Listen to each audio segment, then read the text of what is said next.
आज सृष्टि हेब लघुचाप।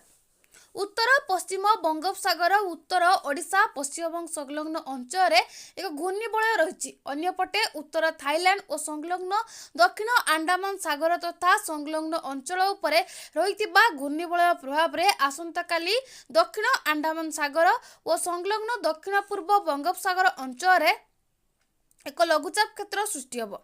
यह धीरे धीरे पश्चिम उत्तर पश्चिम दिगरे गति करने सह घनीभूत हो दक्षिण पूर्व बंगोपसागर में 29 तारिख सुधा एक अवपातर रूप नेब।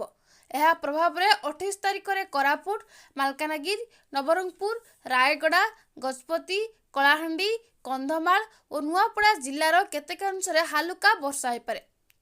आसंता काली पाग सुखिला रहिबो। 29 तारिख मध्य राज्यर सुखिला और खराटिया पाग देखा मिलिबो। आसंता 4 रु 5 दिन पर्यंत राज्यर तापमात्रा विशेष परिवर्तन देखा नहीं।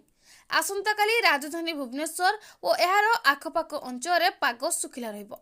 दिनर सर्वोच्च तापमात्रा 30 डिग्री और सर्वनिम्न तापमात्रा 18 डिग्री मध्य रहिबो।